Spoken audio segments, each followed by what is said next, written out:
Hello বন্ধুরা, সকলে কেমন আছো? আশা করি সবাই ভালো আছো।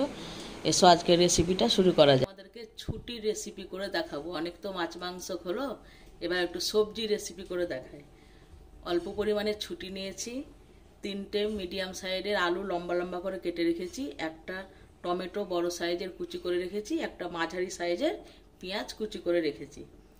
পরিমাণ মতো সর্ষের তেল নিয়েছি, আর হলুদ গুঁড়ো নিয়েছি, লঙ্কা গুঁড়ো নিয়েছি, সামান্য চিনি নিয়েছি 1 চা চামচ করে, আর ফোড়নের জন্য 5 ফোড়ন আর 2টো কাঁচা লঙ্কা চিড়ে রেখেছি, আর পরিমাণ মতো লবণ নিয়েছি। আর এখানে 2 চামচ সাদা তিল আর 2 চামচ সাদা সর্ষে বেটে রেখেছি। চামচটা বন্ধু এই চামচের চামচ। কড়াইয়ে পরিমাণ মতো সর্ষের তেল দিয়ে দিচ্ছি।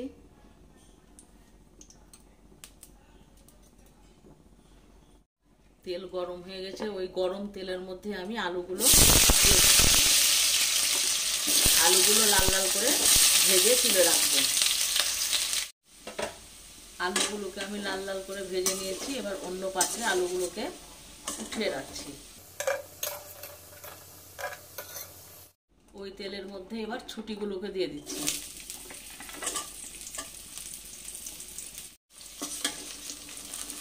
ছুটিগুলোকে এবার আমি তুলে রাখছি। এরকম করে ভেজে নিয়েছি, ছুটিগুলো অন্য পাত্রে তুলে নিচ্ছি। ফোড়নে কাঁচা লঙ্কা দিয়ে দিচ্ছি, 5 ফোড়ন দিয়ে দিচ্ছি, হালকা একটু ভেজে নেব। পেঁয়াজ দিয়ে দিচ্ছি,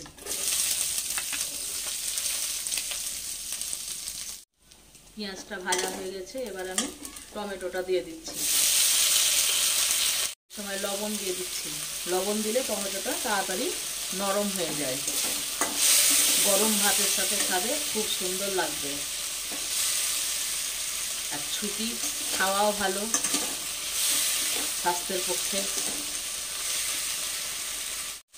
এবার লঙ্কা গুঁড়ো, হলুদ আর চিনি দিয়ে দিচ্ছি, সামান্য একটু জল দিচ্ছি। এখন আমি 1 দোসন তেল দিয়ে দিচ্ছি।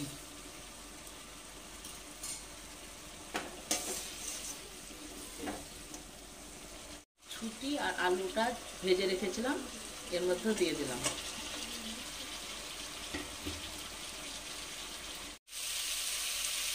এবার তিল আর সর্ষে বাটাটা দিয়ে দিচ্ছি।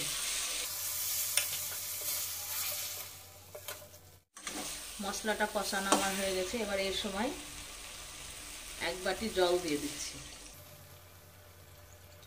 আর একটু জল দিয়ে দিলাম। এখন এই সময় একবার নেড়ে দিতে হবে। কেমন হয়েছে বন্ধু রেসিপিটা তোমরা অবশ্যই জানাবে। এই দেখো রেসিপিটা আমার হয়ে গেছে কমপ্লিট। এবার গ্যাসটাকে আমি অফ করে দিয়ে অন্য পাত্রে ঢেলে পরিবেশন করব।